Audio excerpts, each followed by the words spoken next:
Jimmy Butler to the Phoenix Suns. Oh, is it big news, or is there maybe a little bit more to it than that? It's a breaking news edition. Let's get it.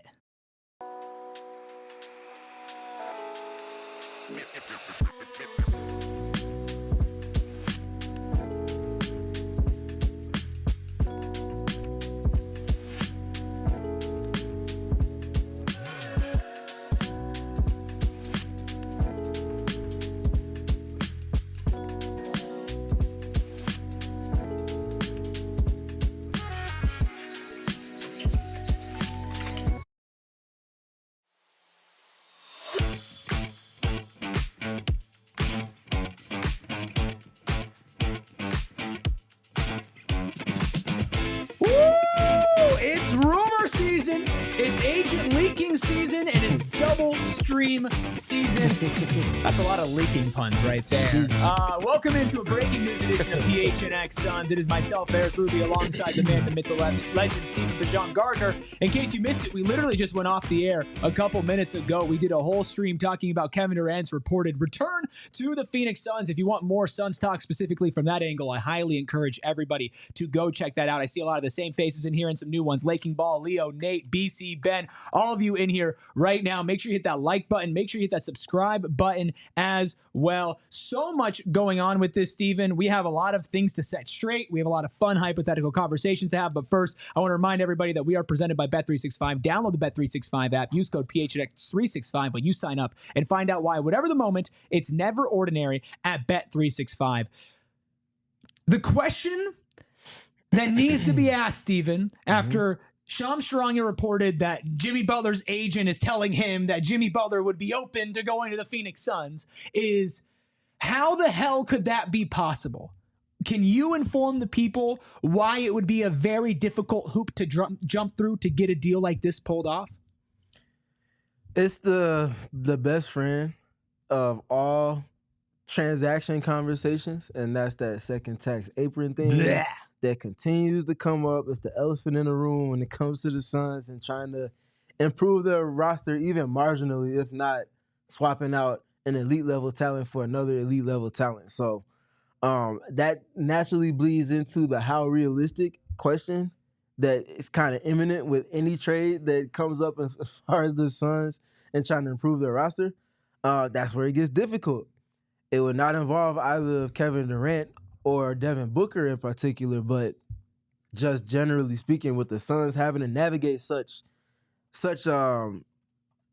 tough waters, it's gonna take a third team, and it's gonna take a lot of give and take from all parties existing. So that naturally, like, I hate to suppress the news because news is always fun, but to bring the context to it in terms of what we're speaking to, how they can make it happen, I don't know. It's very complicated. Yeah. So this is the reason why you brought in Matty Tellem, right? This is the reason why you brought in somebody who specifically focuses on 3-team deals. Yeah. And to get this done, it cannot be a direct transaction between the two. The money doesn't line up. The Heat also can not take back any more money than what they're sending out. So you need to find somebody who can take on that salary, who is willing to move a piece, and is also willing to help the Phoenix Suns facilitate getting Jimmy Butler.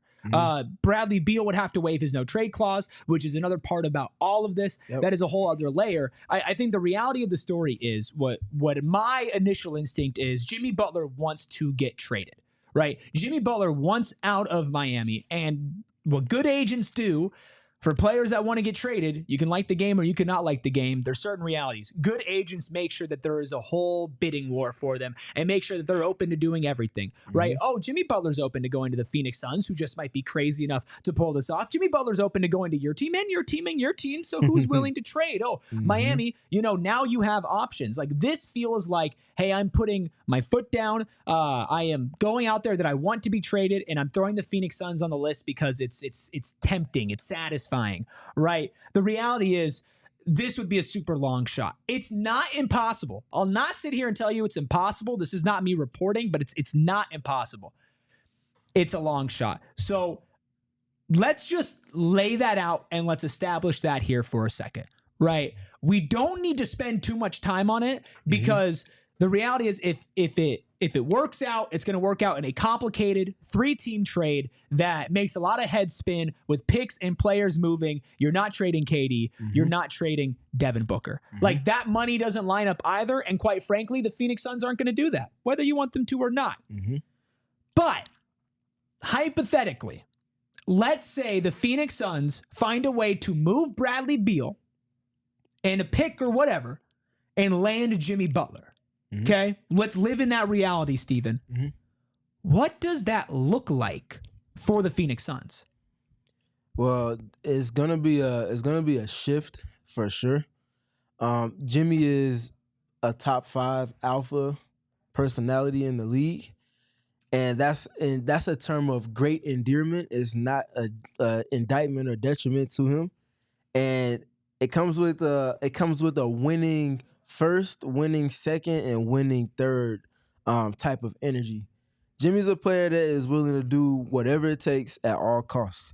And I think that at all costs is how he quite literally got to this point in his career where he's been an elite level talent, one of the best defenders, and one of the best leaders. He's a walking culture. He is one of those players that we talked about the Suns do not have in terms of someone that's going to say the quiet things loudly. And people won't challenge him because they know he's right, but they also won't challenge him because they respect him, and they also won't challenge him because his work ethic. And though Jimmy is a player that he's certainly not flawed, and it would take some work to fit him into this context that Mike Budenholzer is establishing. A lot of 3-point shooting, a lot of spacing. Jimmy's not getting that same type of attention that other elite level talents do when he's spaced. Jimmy's also not a high volume 3-point shooter. Jimmy's also not a high efficiency 3-point shooter, but the values that he would add from an intangible dynamic, and then you tandemize that with everything that he would bring defensively, which this team could certainly use a whole lot more of. Now you're talking about fitting puzzle pieces together. So our good friend Flex from Jersey, former member of PHNX, son, still a member of the PHNX family, that's our boy, says, can confirm that interest is definitely real regarding Jimmy Butler and the Suns. 100% completely see why that would be the case. For everything you laid out, he's a dog. I think fit on the court as well. Nate says he wants the rumor to be for an NBA center, not a shooting guard or small forward. Jimmy Butler would play the 3 and the 4. In the modern NBA. A 3 would slide Devin Booker, hypothetically, Bradley Beal's on the way out. Slides Devin Booker back to his natural position. Jimmy Butler's not in his prime, but what he brings to this team is what this team needs, right? Which is that defensive edge, the defensive instincts, who still has the offensive capabilities. Like, he's not Ryan Dunn, right? He's been out there and he's been the best player on a team that's made it to the finals, right? Unexpectedly. And to me, the biggest thing, and I know so many great Suns personalities have talked about this, timeline guys like Voida, you know, I know that this is something that many people have said, even if I haven't heard them say it specifically, like, This is a team that misses having that kind of edge sometimes, right? And I don't think that KD's not a killer. I don't think that Book's not a killer, right? I don't think that there's nobody on this team who has that killer instinct. But you look back to a guy like Chris Paul, to a guy like Jay Crowder, where different types of players, different parts of their careers, different levels in the player superstar hierarchy, right? But what do they have in common? Right? They held their teammates accountable in a very upfront sense, in a sense that sometimes rubs people the wrong way. Jimmy Butler sometimes rubs people the wrong way. Look at the Minnesota Timberwolves, right? But we saw it get the best out of a lot of players who are not getting the best out of them anymore. And I think this adds an edge. This adds an instinct to this team that would help elevate them to a new level. It's a mentality thing and it's a fit thing. And if we're living in a world where it happens, which is what we're doing right now, I believe the Phoenix Suns would actually get significantly better. Do you agree with me, Steven? I tend to agree with that. I would still want to see the offensive side work itself out because of how he's featured in comparison to how Bradley Beal can be featured and what Jimmy's strengths are in contrast to, you know, some of the principles established from Budenholzer and company. But, I mean, to say he wouldn't hit the Suns in a different manner in which Bradley Beal does when he's at the peak of his powers, like that's a significant jump for the Suns. And it's hitting in the ways in which they needed to. Like we literally just got done talking after we ended the schedule podcast, speaking to The Suns needing a not so nice guy in the locker room. We literally talked about that, and then Shams drops the bomb on us. Not too long. We were 15 minutes after that. Not even 15 minutes after that. That's what they need. They need someone else that can kind of not necessarily hold everybody to account, but raise the competition bar. A prime example of that, I just got done talking the last two of the last 3 weeks about Josh Okogie needing more minutes because of how the way he competes raises the bar for everybody else that's on the floor. Not comparing Jimmy Butler and Josh Okogie, but the one thing that they do have in common, they're hard-nosed, and they have that dynamic, that it about them, to where things just raise, activity levels raise. Yeah. The competitive edge, it raises. It just hits different when you have a hard-nosed, tough guy like that. Yeah. A la Chris Paul, a la Jay Crowder, like you just got done speaking to. And just to clarify, Bradley Beal would not be going to the Miami Heat. Right. If this trade were to happen, it's not like, oh, Bradley Beal's going to finally make his way to Miami. I don't think that that's possible.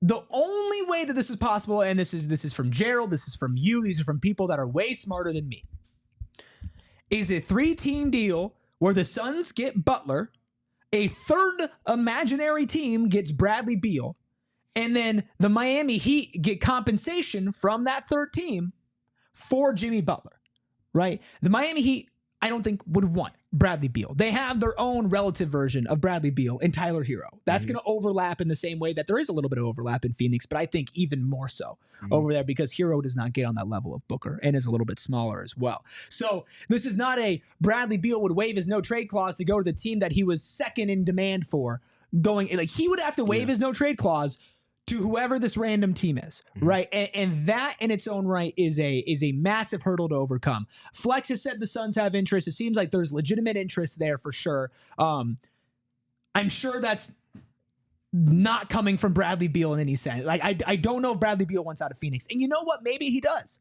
right? But Bradley Beal has to be interested in this just as much as the Phoenix Suns have to be interested in this. And that's a pretty big hurdle for them to overcome. I think that beyond the mentality and beyond just the position, is there a specific benefit that Jimmy Butler brings defensively, Steven, that you feel like is something this team has been missing?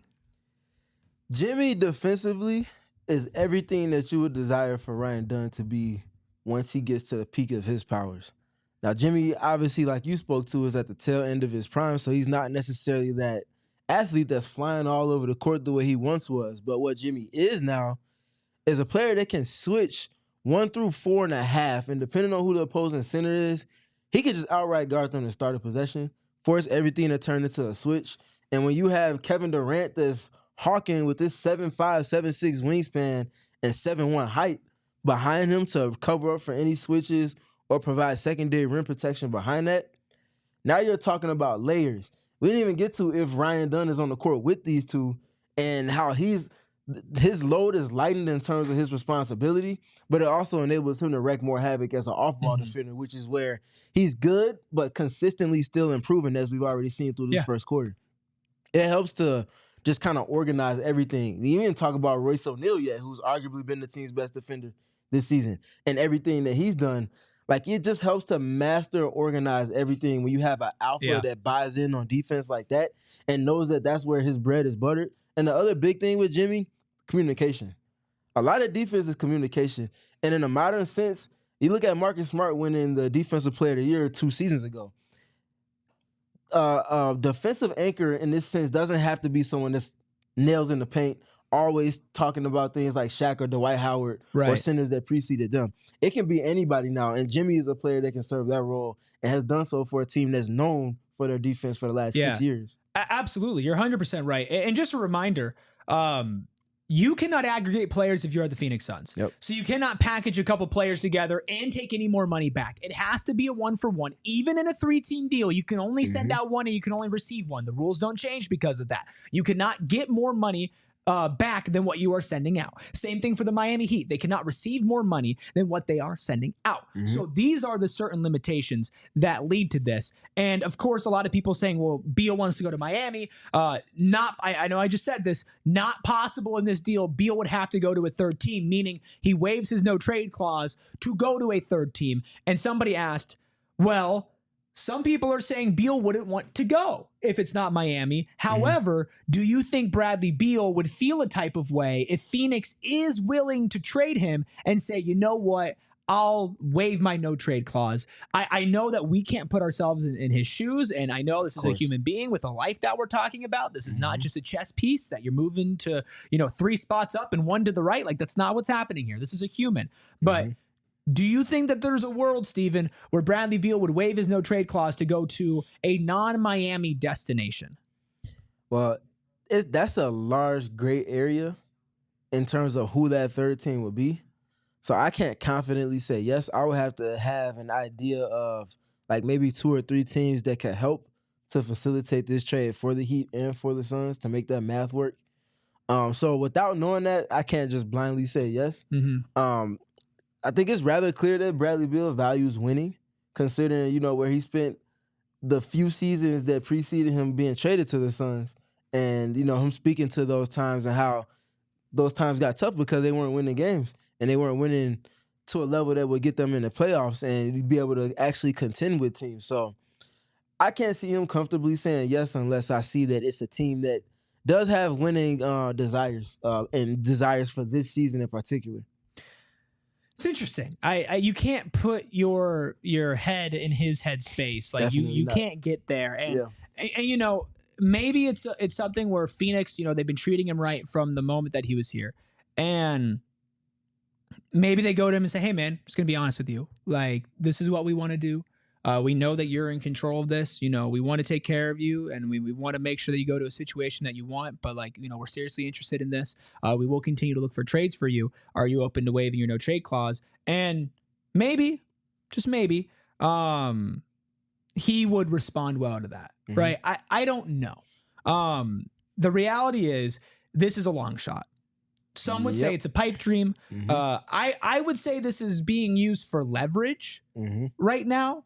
And somebody in the chat says Butler's agent just said that, and it's made up by Shams. You also do have to remember where your news comes from, and Shams is notoriously like an agent guy. It's like how he got into the business to compete with Woj. His connections. Woj was front office. Shams was agents. Yep. Oh, no way.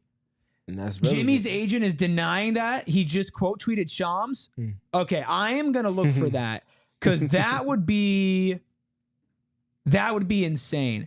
Gerald Bourguet just tweeted, per a source, the Suns are not pursuing a Jimmy Butler trade. Aside from the obviously difficulties that both sides, the Suns and the Heat, have being tax apron teams that he's already pointed out, Phoenix believes their big 3 and what they've seen from this group, 11-2 when healthy. All right. Well, there you go. Gerald Bourguet puts it to bed. I could promise you can trust him. He knows what he's talking about.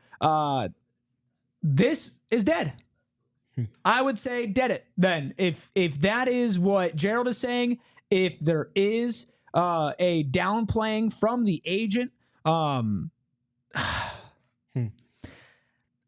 guess it's still technically possible. So I'm not going to say it's never going to happen. But according to Gerald, and apparently a quote tweet that I have not seen, is this the guy, Bernard Lee? Is that his agent? I don't know. I'm not sure who Brad's agent is in particular. No, I'm talking about Jimmy's agent. Jimmy's agent, excuse me, yeah. Because I do see a tweet going viral. Stick with us, chat. And I don't know. People get information from different sources, right? I'm gonna say that I confirmed that is his agent. That is his agent. Per real GM, yeah. Maybe there is interest from certain parts of the Suns organization, but certain people have to be interested in going and pursuing that deal. And I believe that what Gerald is reporting is true. I'm not saying Flex doesn't know what he's talking about. I'm not trying to shoot a shot at Flex. I'm sure where Flex is getting his information is a very credible source, but sometimes sources are different. Bernie Lee, like you mentioned, Espo Seximi is his agent. Gerald Bourguet, our PHNX Suns reporter. I trust him. I'm rolling with him, and I would encourage everybody to do the same. If anything does change, of course, we'll let you all know. Make sure you guys let me know in the comments. I know it's dead. Would you have wanted this to happen? right? I know we just kind of lived in that moment for a little bit. I know I would say that I would do it. So I think, Steven, from what I'm picking up from you, you would do it as well. Let us know if you would do it. Make sure you leave a like on this video as well. If you are just joining in here, I want to remind everybody the initial reports of Shams Charania saying that according to his agent, that the 6-time All-Star Jimmy Butler is interested in going to Phoenix along with Dallas, Houston, and Golden State. Jimmy Butler's agent has quote tweeted and said that that is not possible. And then Gerald Bourguet says that that is not happening. So that is that. But we're not going to go too long here. If you want more Suns talk, we just did a live show. We just wrapped that up. It's right here on PHNX Sports.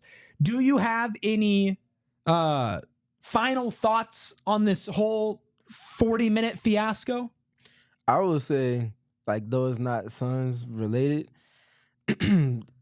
watch out for Jimmy ending up with Golden State. Yeah. And watch out for Jimmy ending up with the Houston Rockets. I'll say that not as someone that's sourced in any capacity, so I'm not pretending to break news. There's enough of that going on Twitter. Be wary of who you follow and what your reasons for following people are for. But I would just say for teams that can facilitate a trade for Jimmy, for teams that have the means to facilitate that trade in terms of what could appease Miami to offload his contract, and for teams that Jimmy's dynamic would greatly impact. The Golden State Warriors, for everything that is prolific about Steve Kerr's sets and actions and Steph Curry's shooting at an all-time great level, they're really good defensively. Like they're one of the best defensive teams in the league. And if they were to add Jimmy Butler to go in tandem with Draymond Green and everything, all the nuance that they add defensively, yikes. By that same measure, I know the Houston Rockets are still kind of flying under the radar for some people. If you watch them play this game against the Golden State Warriors tonight, which is ironic enough, the NBA Cup matchup, the late night slate, watch how they're defending. Watch the energy. Watch who they're being coached by, Ime Udoka, who helped to shift the way a lot of teams defend now in this time with the Boston Celtics before he ended up, what happened, and he ended up with Houston. Jimmy's the exact type of player that they would greatly, greatly benefit from. So, well, I think the moral of the story here is it is technically somehow, in the ways that we've explained, possible for the Phoenix Suns to trade for Kevin Durant. That is a fact. It is incredibly difficult. In fact, it would probably be one of the most difficult trades pulled off of all time if that were to happen. And at the end of the day, I am rolling with Gerald Bourguet. I believe what Gerald Bourguet is saying is true. I am aware of what's going on. I think that he is correct. I would say that the Phoenix Suns are not going to trade for Jimmy Butler. However, you never really know. I think where I'm coming away with this is I don't want him to end up in the West. And all of the teams that are being mentioned right now, I hate to break it to you on that one, brother, are in the West. And that is something that is a little scary for a team in the Phoenix Suns that are still getting it together. We've seen them struggling. We've seen all of that. It's possible. It's definitely possible. That is all I'll say about it. I don't think it's going to happen, but here's the thing. Crazier things have happened in the NBA. Crazier things have happened and changed over time. Yeah. 1 minute something is happening. 1 minute it's not happening. That's just kind of how sports work, as Judas says in the chat. Thank you, all of you, Gilbert, Andy, Nate, every single person who is in here right now. Make sure you hit that like button for the shorter breaking news edition. Again, check out all the other content we have going on here at PHNX Sports. We are trying to get to 35K before the end of the year subscribers. Make sure you subscribe. Make sure you leave a like on this video. Check out all the other content we have and all the other sports. If you are new around here, I'm on like my 18th show of the day, so my voice is going. So I will see all of you tomorrow because we have another show at 3 p.m. And until then, even throughout multiple rumors, enjoy basketball. We all silly like the mayor.